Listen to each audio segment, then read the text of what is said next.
All right, welcome to our Reliability and Security Oversight monthly update for August. My name is Maylee Cook. I'm a Training and Outreach Specialist here at WECC. We're happy to have you with us today. We'll start with some announcements. First off, our Oversight Trends update for Q3 of 2024 is now available on WECC.org.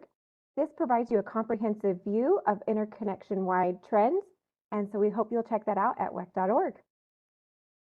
Next up, we have Grid Fundamentals.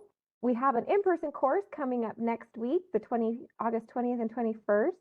That will be in person at our Salt Lake office, and registration is open through noon tomorrow if you wanted to fly down in there and get a seat. If that doesn't work out for you, we will have a virtual session coming up in November, so watch your inboxes for information on that coming soon.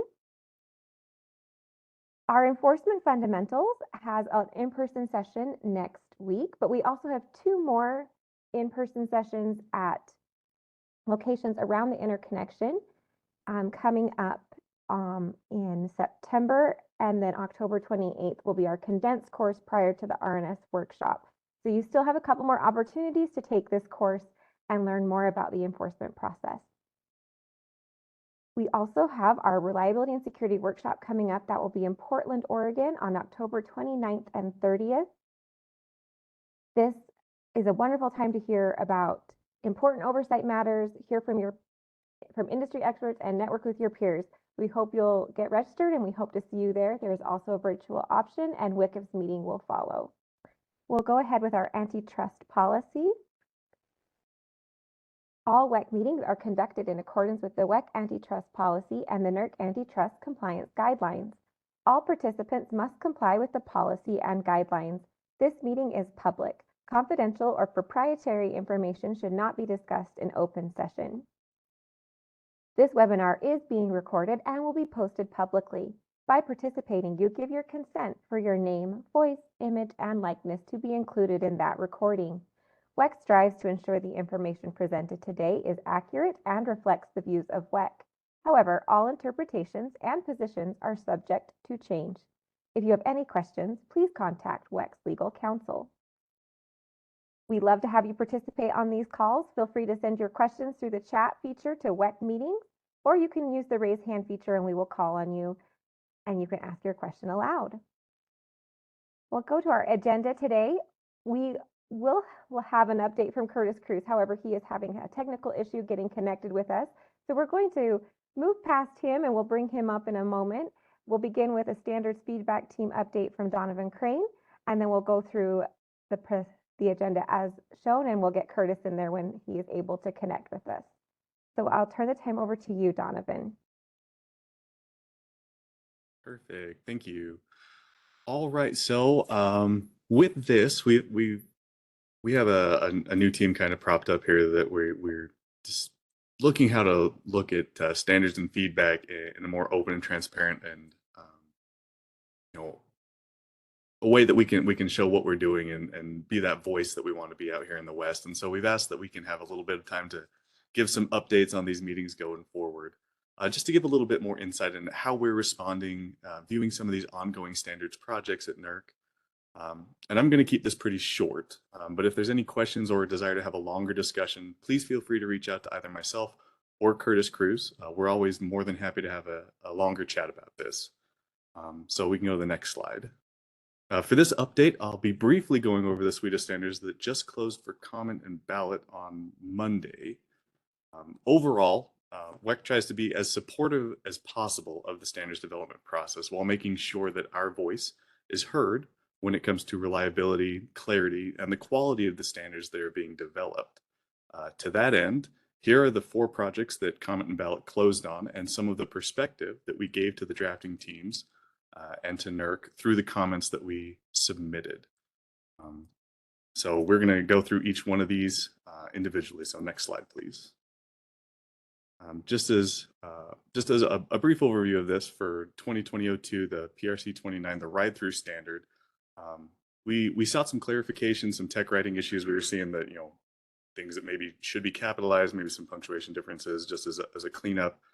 But overall, I thought there was good consistency on the term usage throughout throughout the standard and how it was being applied.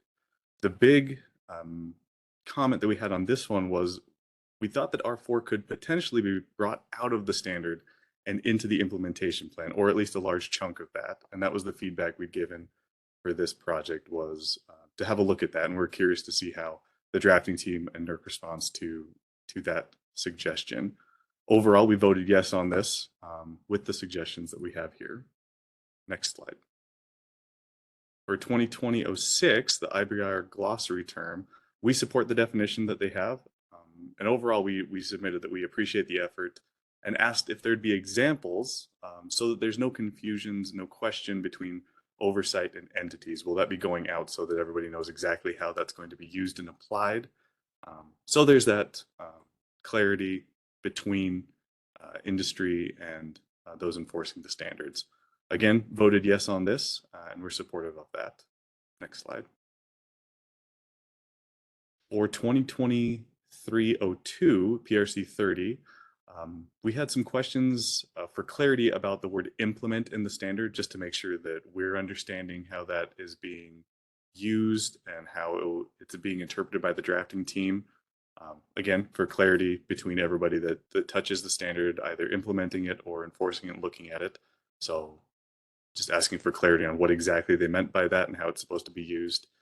And then this one, clarity on, does an R2 failure lead to an automatic R3 and R4 failure? Does non-compliance or PNCs potentially cascade, or will this be implemented in the same way that some of the SIP was done, where it just a stop happens if one of their a potential non-compliance is found with one of the requirements? We just wanted to make sure that this was thought of as the drafting team was putting this out there. How did they envision this happening? How is this going to be looked at going forward? So across all of the ERO enterprise, it's being looked at the same way. Again, we voted yes on this with these clarification questions, just making sure that everybody's on the same page going forward with these new standards. Next. For 2021-04, PRC 28-1, we had a few other questions. It was interesting to us to see that the IBR unit is defined in a footnote, and asked the question, will this be going into the glossary, or is a standard specific term used and defined only in that standard and only in that footnote? There were a lot of, from hearing from industry and a lot of other entities, that was a fairly standard and common response and question to seeing this. There's another question that we had regarding commercial operation, as it is not defined in the NERC glossary of terms and can be ambiguous in the standard.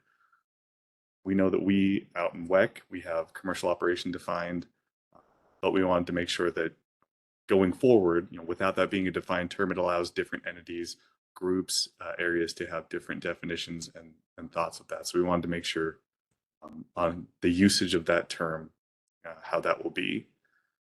Again, looking for ride through to be capitalized in 1.2 and 1.3. Is this meant to be referencing the actual ride through term, or is it just the family of ride through requirements or standards?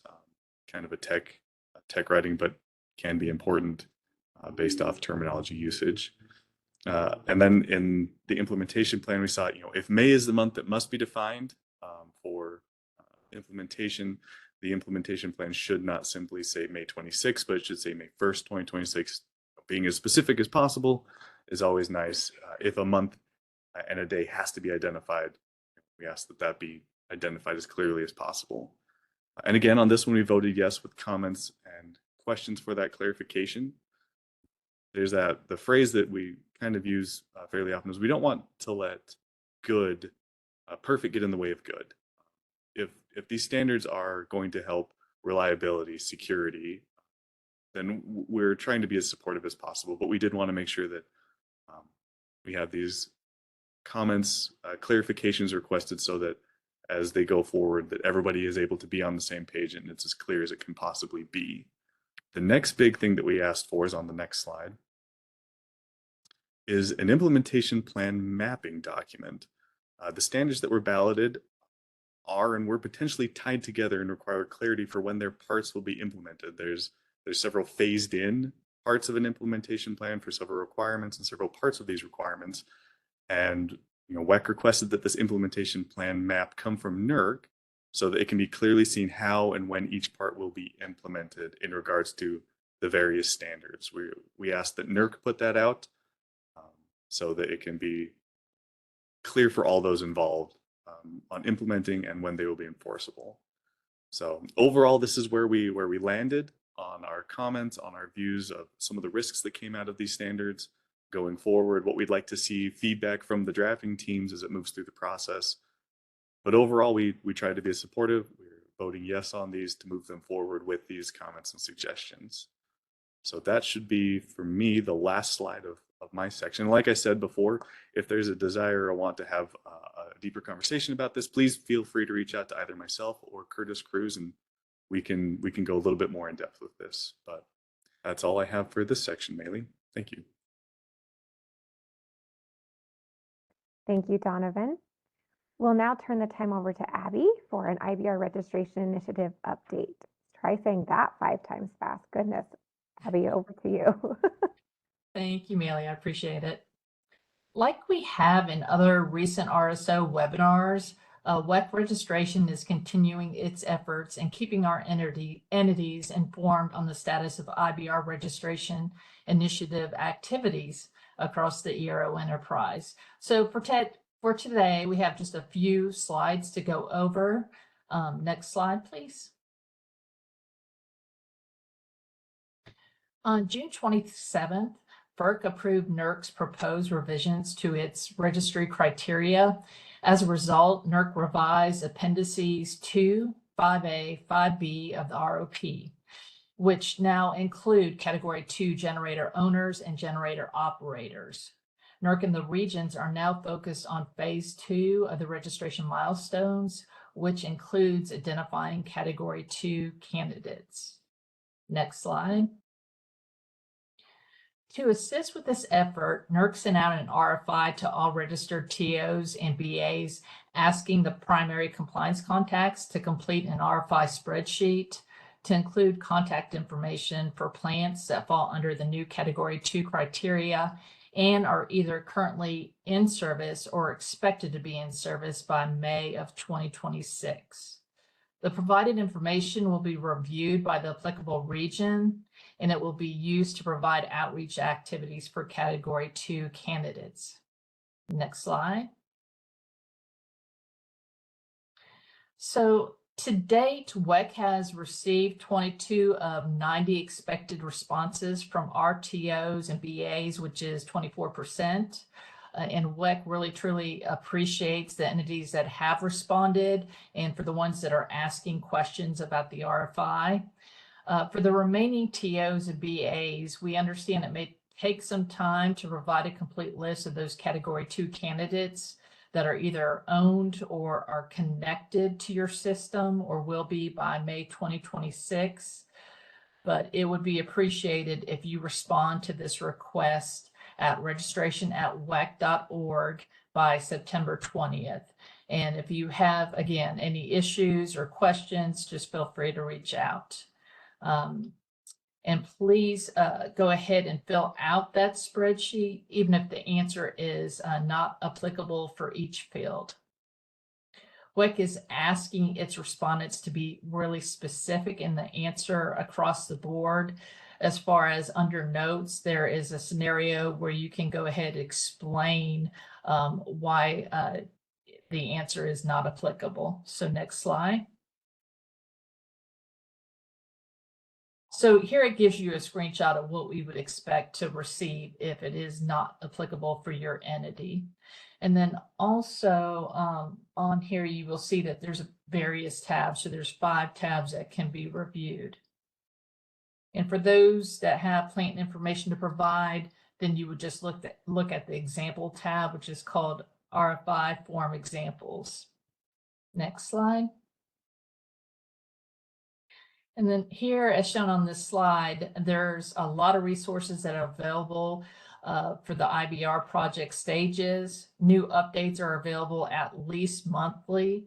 Please continue to stay informed by reviewing the available information on NERC's website, and WECC registration will also keep you posted on the activities during our monthly RSO calls.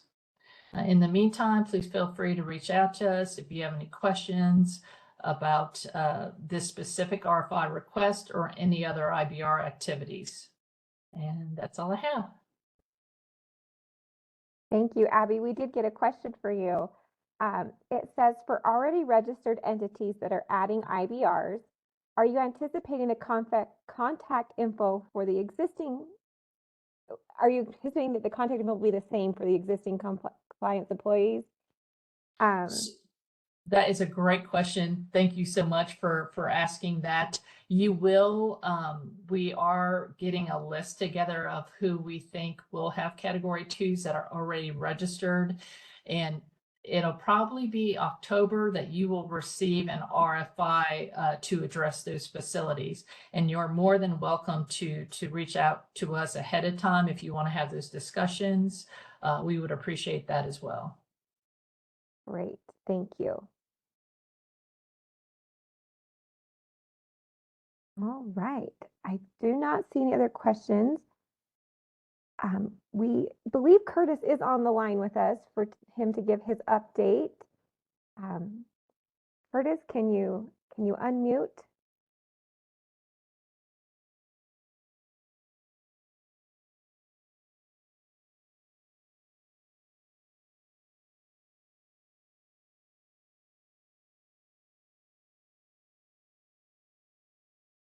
We'll give it just a second. Thank you for your patience with us, folks.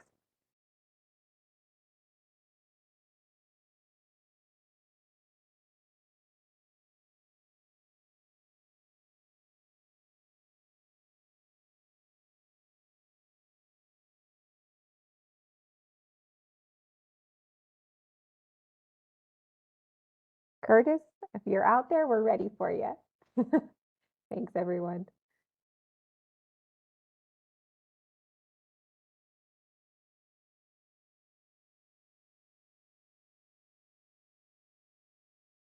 Okay, it looks like we're having trouble getting him off mute. Give us just a moment.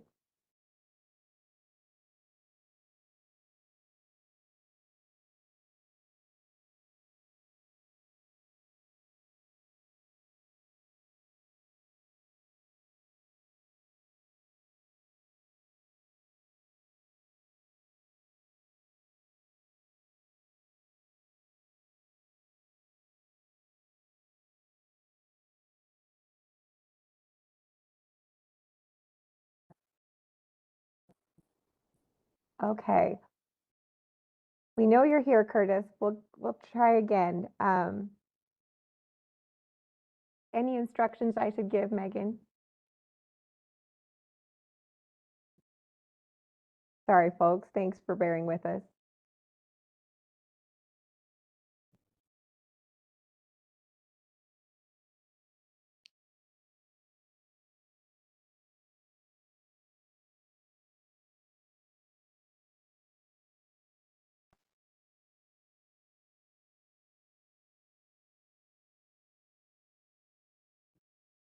Yeah, we are so sorry, folks. We can see that he's on the line and it's showing us that he's not muted, but we can't hear him. So we're going to proceed on to our next presentation and we'll see if we can't work out those technical glitches.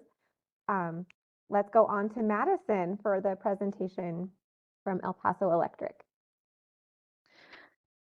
Good afternoon. Oh, okay, sorry, I didn't recognize that slide.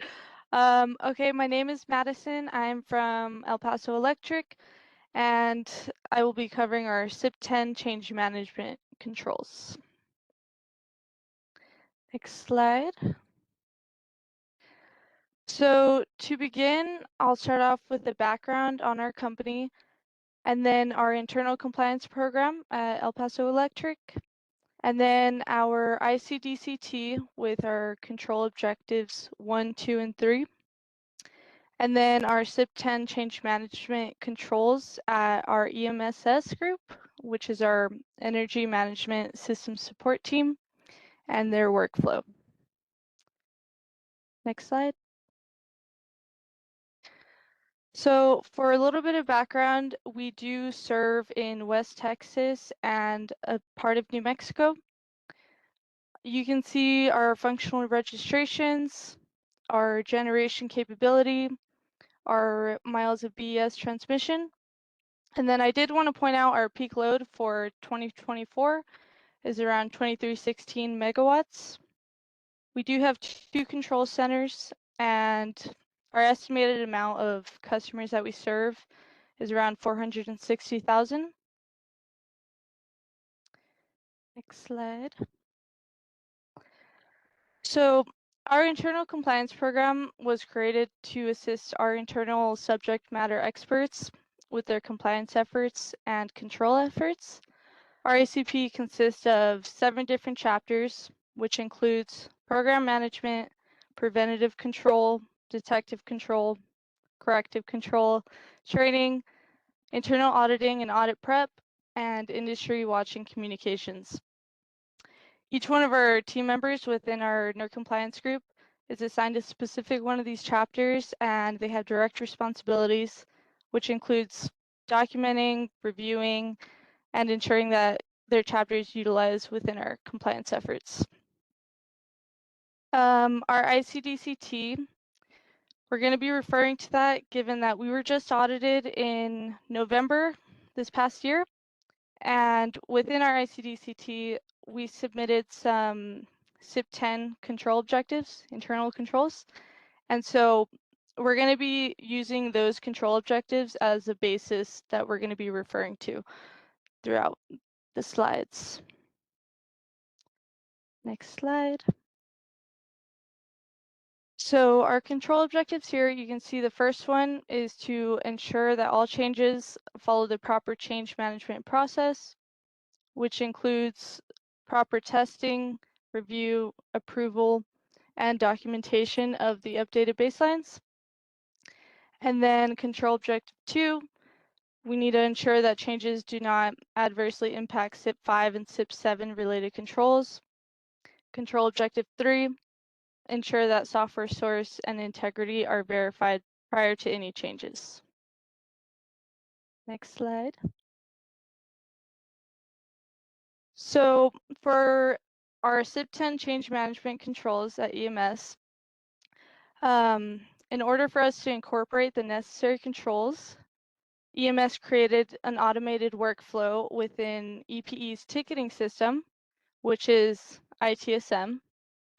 This workflow ensures that all 3 of these control objectives are addressed by allowing us to approve, track, document, and communicate changes. Before we go into the workflow, I did want to share some of our defined roles and responsibilities that provides separation of duty for approving a change and also implementing a change. So as you can see, our first separation of duty is our requesting engineer, which they will be responsible for submitting the change request and the associated evidence. Then we have our cybersecurity team, who's going to review the change request and the associated evidence. And then we have our change approval board or management, who approves the change request and the associated evidence. I also did want to mention that since it is a workflow, we're going to go through different steps, and the way that the workflow is going to transition to notify the next responsible group that they're pending a queue is every time we go through a step, the status of the workflow is going to change. So I'll be mentioning that as we go through. Next slide. So now we're going to go through our workflow. Step 1 is our details tab, and this will be covering control objective 1. Our requesting engineer is going to be populating this tab, beginning with our summary box, which is just a general description of what the change is. Is it an upgrade? Are they onboarding? And then also we do request that they include the date within the summary. And then moving on to the description box, this is just for our engineer to populate more details regarding the change. Why are we making this change? Who is it going to affect? Basically to provide the necessary details for our cybersecurity team and management to get the necessary details. And our engineer will also populate links to our electronic repository that carry our evidence within that specific link. Next, we have our SIP box. The selections for this tab are going to be non-SIP, significant, or trackable. Trackable meaning that it's SIP trackable. So, for example, if the device that's changing is being performed on a BS cyber asset, but the change itself doesn't necessarily apply to a requirement or affect the baseline, then you would choose trackable. Next, we have type. Is it standard, minor, significant, major, or an emergency? Category, provide what system the change is going to affect. And then we have our risk level. This is an automated function, which we'll come back to a little bit later. Then we have our impact. Is it going to impact an individual, a department, or the company? Urgency, low, medium, or high. And the priority will be based on the selection from the urgency box. And then we have the start and end date, just the expected start date of the change and the expected completion date of the change. Next slide. Step 2, additional details. This is also going to cover control objective 1. Our requesting engineer will be populating this portion as well.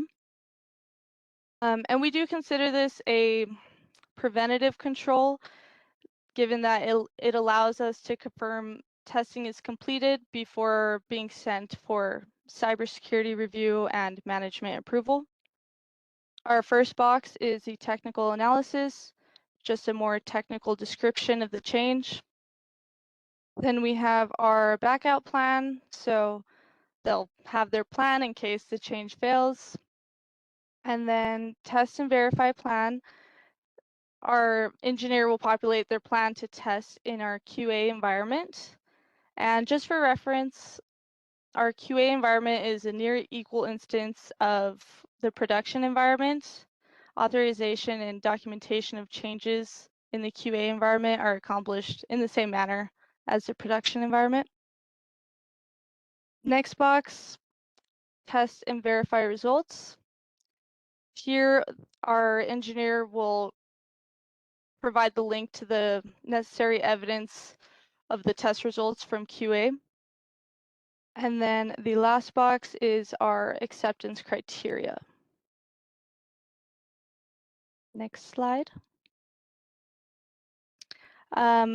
Step 3 in the workflow is risk level. So I did briefly mention this in the first step, the details section. Our requesting engineer will be populating this one as well.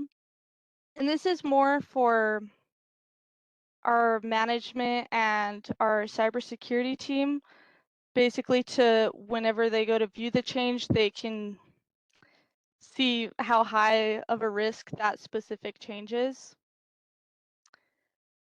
Next slide. Thank you. Step 4 is our pre-assessment. This portion will be covering control objective 2 as well as control objective 3. Our requesting engineer will be populating this portion as well. So you can see on the left side, we have controls for our engineer to populate if the change is going to impact these specific controls, and that includes SIP5 and SIP7 controls. And on the right picture, we have our comment section.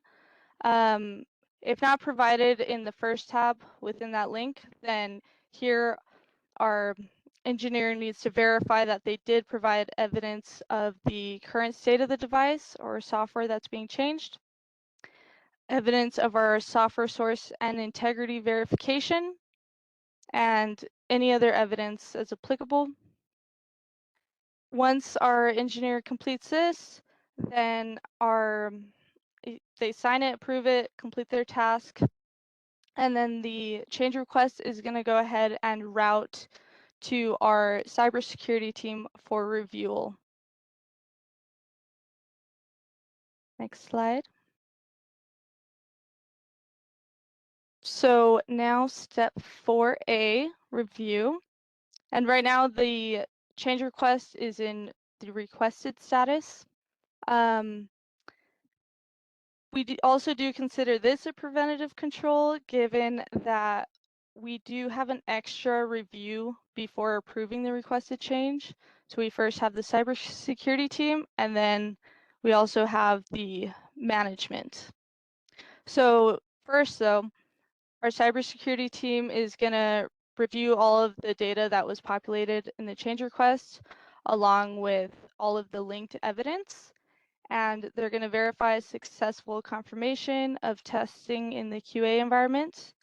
Once they review all this, they can approve it, sign it, and then now the change request moves to pending approval.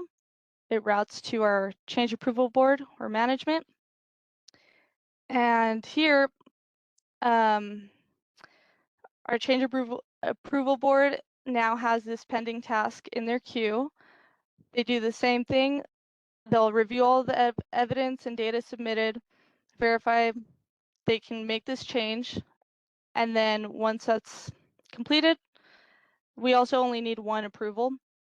Once that happens, though, after they approve it, our engineer can now proceed with starting the change.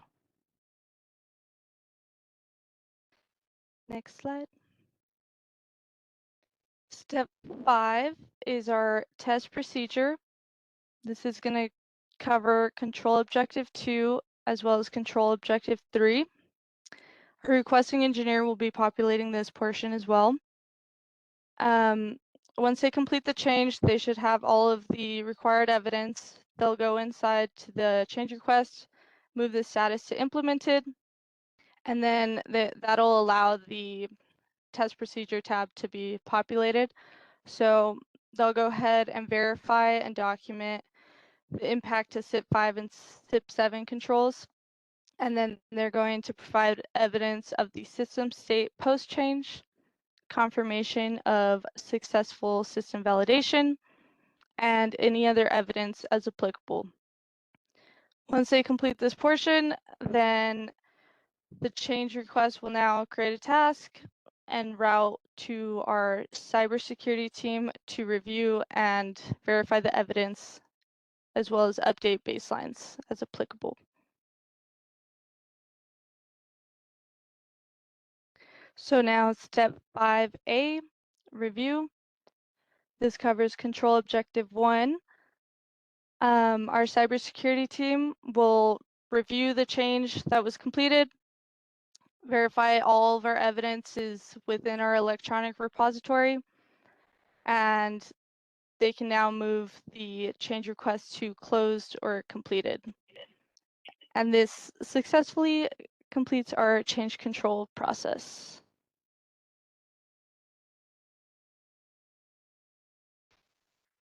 That is all that I have. Thank you. Are there any questions?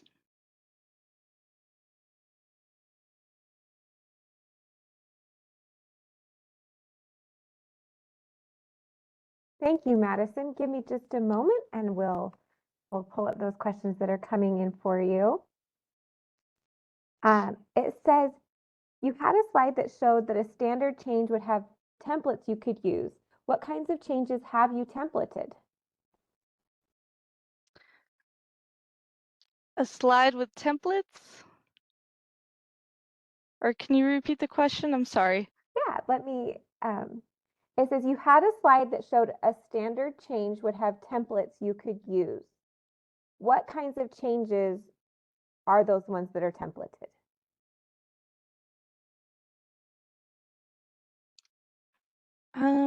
Give me a second. Let me go back to the slide.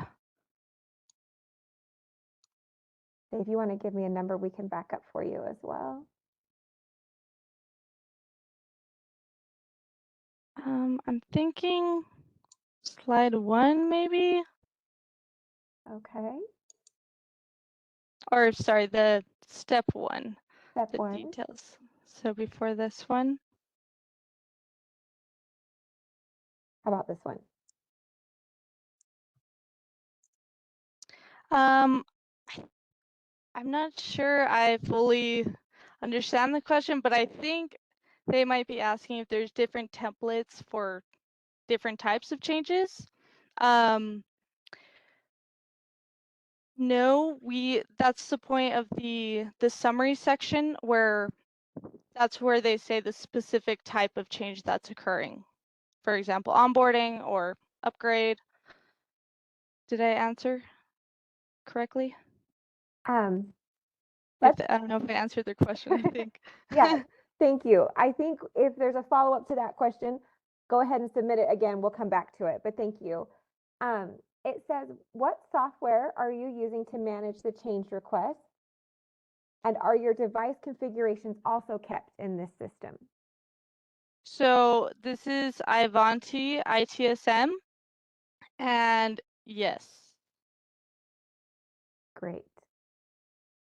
So also, you've got a couple kudos in here that are saying thank you. So just wanting to make sure you know, thank you for this. And it says, for the workflow example noted for SIP 10, is there any automation programmed into the process or the steps shown completed by human interventions only? Not really. Most of it is human intervention. There's only a couple that are automated, but I mean, it's based on the responses from what they enter. Okay. It's just a workflow to manage their work. Do you have any internal controls you have in place to ensure the change management process is being followed prior to the change work being done? Yes. So the change shouldn't occur until the first 4 steps.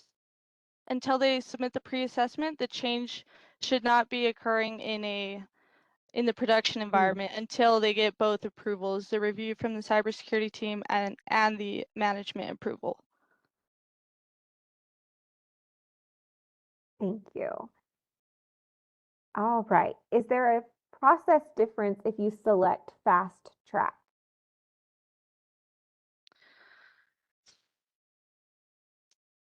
I might have to verify and get back to you on that one. I might have to talk to my EMS team. Okay. Thank you. All right. Any follow-up questions? I'm just double checking that we've got them all. Okay. You can see the little dots of folks submitting them, so I wanted to give folks a second. Within the different groups or teams that you identified for each step, does the compliance group get involved within all the steps or just the last step? The compliance group? Mm-hmm. No, we're after the fact. So it's all of our EMS team. They do the entire workflow on their own, and then we are after the fact. Okay. And we being the compliance group. Yes, sorry. Yeah, okay. Yeah, just making sure I understood. Great. Well, I am not seeing any additional questions at this time. Thank you oh, I spoke too soon. One came in. For baseline changes to software or firmware in particular, do you do that either as part of the pre-change testing or as part of post-change verification? Otherwise, do you check for logical network accessible port changes by default? That was a doozy of a question. Let me know if I need to repeat. Yeah, if you could please repeat it again. Great. Thank you. So for baseline changes to software or firmware, do you do that as part of the pre-change testing or as part of the post-change verification? Maybe we'll stop there and then I'll read the other half. So those are done outside of the workflow. We use SIP7 for both. Okay.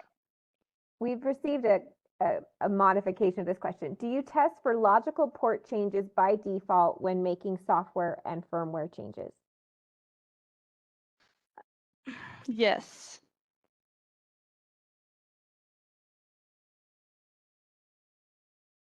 Okay, so the answer is yes. Thank you. We know that you're typing fast, folks, so appreciate you clarifying. Can compliance be notified when some types of change requests are created? No, we do not get notified. But we're able to go in and check if needed. And also all of the evidence is in our electronic repository, so we can always go in to verify and see those changes.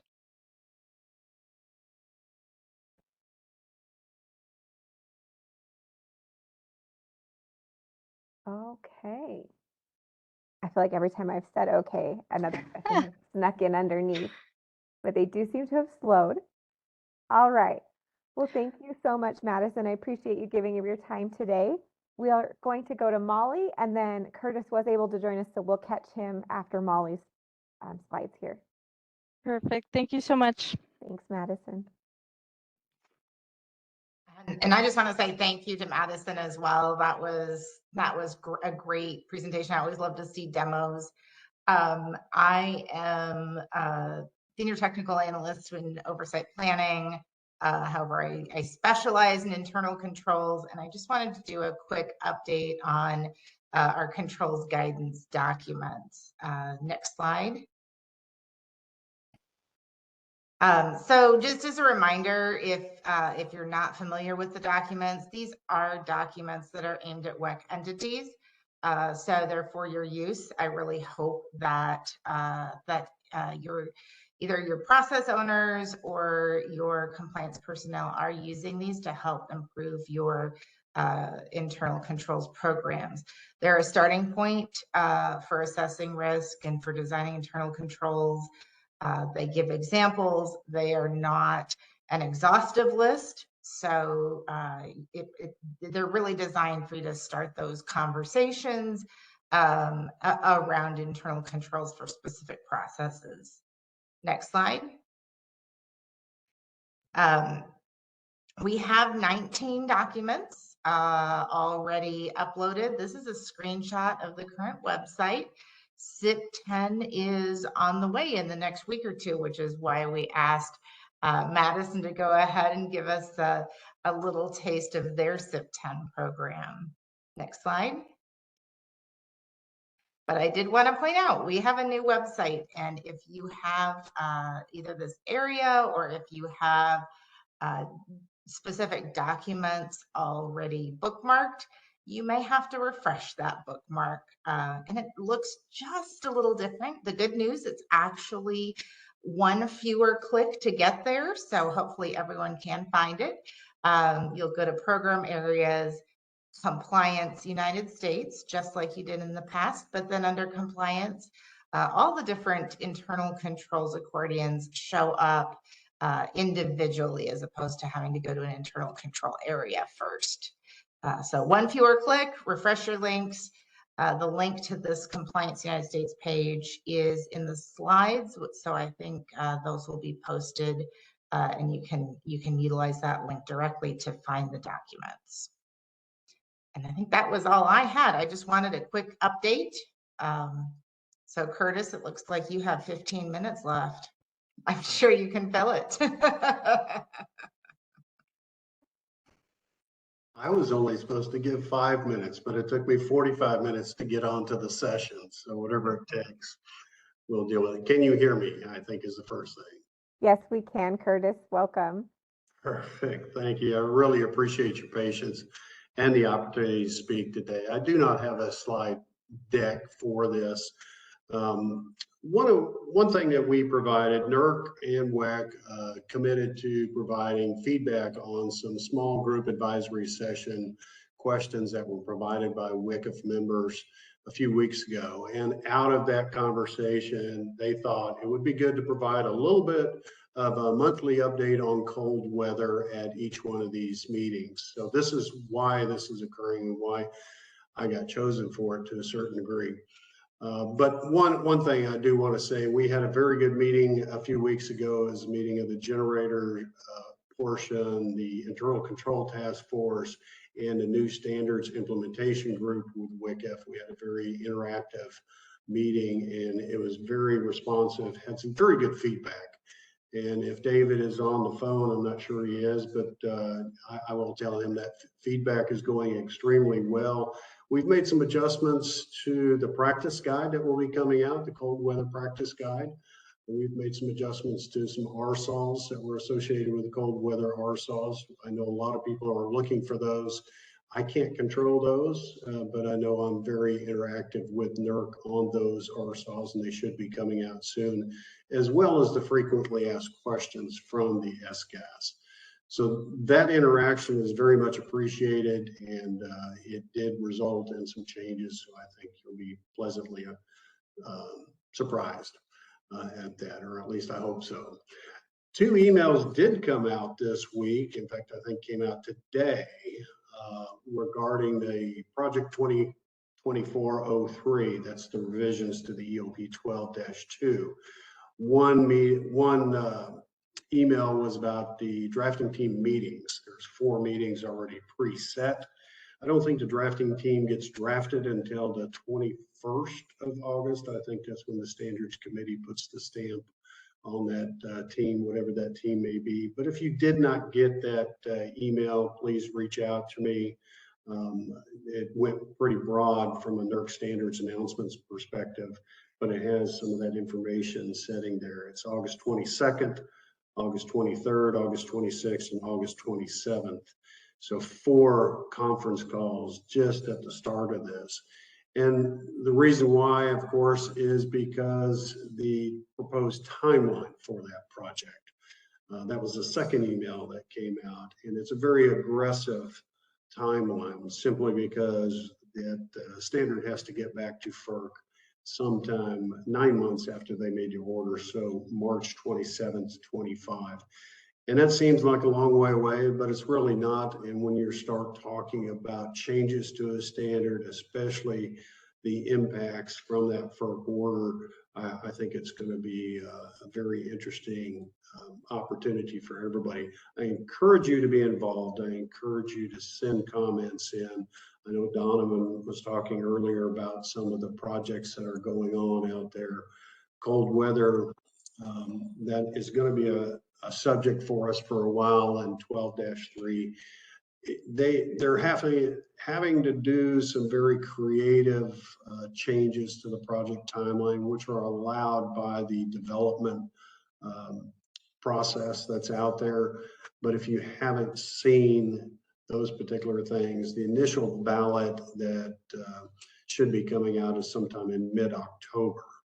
So between now and mid-October, between these calls and probably drafting team meetings, there'll be some language for people to look at.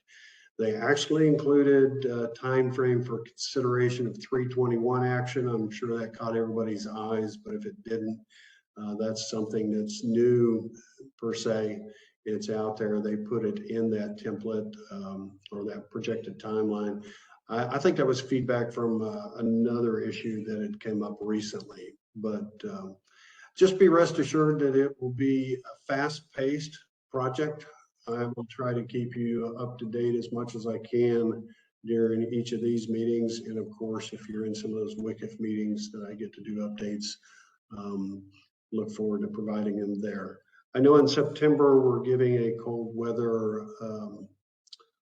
meeting as well. Maylee, has that been posted out on our website yet? Yes, it has on September 10th. September 10th, okay. So I know I'm slated for discussion there as well. So please encourage you to join that. And that's really the update for cold weather on Texas day that I'm supposed to hit 105, I think, today. But if you have any questions, please don't hesitate to reach out or ask in the chat, and we'll go from there. And I really appreciate your patience on me having those technical difficulties at the beginning of the meeting here. You see any questions, Maylee? I do not. Thank you so much. Appreciate you persisting and getting your technology working for you. And thank you to Donovan and Molly and Madison, everyone else who presented. Appreciate you being here today. Just a reminder of our next monthly update, which will be on September 19th, same time, 2 p.m. Mountain. We hope to see you there and I hope you all have a wonderful rest of your day. Thank you.